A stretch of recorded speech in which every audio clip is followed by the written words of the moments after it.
ഇന്ന് നമുക്ക് 3 ജോ ചെക്കിൽ എങ്ങനെ ജോബ് സെറ്റ് ചെയ്യാം എന്നുള്ളത് നോക്കാം. നമുക്ക് തന്ന റോ മെറ്റീരിയൽ എടുക്കുന്നു, നമ്മൾ ഹോൾഡ് ചെയ്യുന്നു, നമ്മൾ ടൈറ്റ് ചെയ്യുന്നു, ജോ ടൈറ്റ് ചെയ്യുന്നു.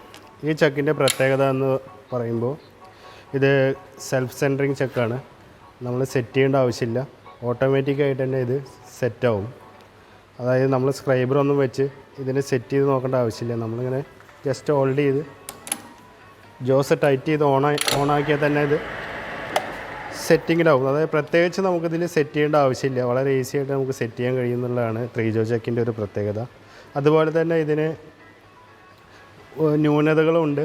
നമുക്ക് ഒരു ഇറഗുലർ ഷേപ്പ് വന്ന ഷേപ്പ് ഒരു ജോബ് ചെയ്യണമെന്നുണ്ടെങ്കിൽ, സെറ്റ് ചെയ്യണമെന്നുണ്ടെങ്കിൽ ഇതിൽ നമുക്ക് സെറ്റ് ചെയ്യാൻ കഴിയില്ല. റെഗുലർ ഷേപ്പ് ജോബ്സ് മാത്രമേ നമുക്കിതിൽ സെറ്റ് ചെയ്യാൻ കഴിയുള്ളൂ എന്നുള്ളതാണ് ഇതിൻ്റെ പ്രത്യേകത.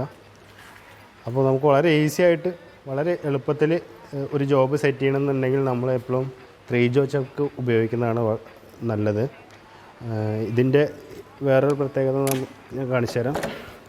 ഇതിൻ്റെ നമ്മൾ ഒരു സോക്കറ്റിലിട്ട് നമ്മൾ തിരിക്കുമ്പോൾ തന്നെ, നമ്മൾ റൊട്ടേറ്റ് ചെയ്യുമ്പോൾ തന്നെ 3 ജോസ് ഒരേപോലെ പോകും, ഉള്ളിലേക്ക് പോകും.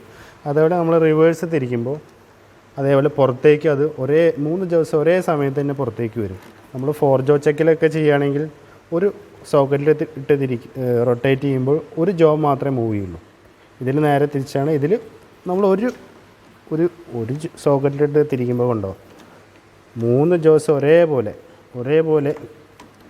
ഉള്ളിലോട്ടും പുറത്തോട്ടും. അതുകൊണ്ടാണ് ഇത് വളരെ ഈസി ആയിട്ട് നമുക്ക് കണ്ടത്. നമ്മളിങ്ങനെ വെക്കുന്നു, ടൈറ്റ് ചെയ്യുമ്പോൾ വളരെ കണ്ടത്. അപ്പോൾ നമുക്ക് വളരെ ഒരു ജോബ് കിട്ടിയാൽ വളരെ ഈസി ആയിട്ട് സെറ്റ് ചെയ്യണമെന്നുണ്ടെങ്കിൽ നമ്മളെപ്പോഴും റെഗുലർ ഷേപ്പ് ജോബാണെങ്കിൽ അത് വളരെ ഈസി ആയിട്ട് നമുക്ക് 3 ജോ ചെക്കിൽ നമുക്ക് ഹോൾഡ് ചെയ്യാൻ കഴിയും, വളരെ ഈസി ആയിട്ട് സെറ്റ് ചെയ്യാൻ കഴിയും.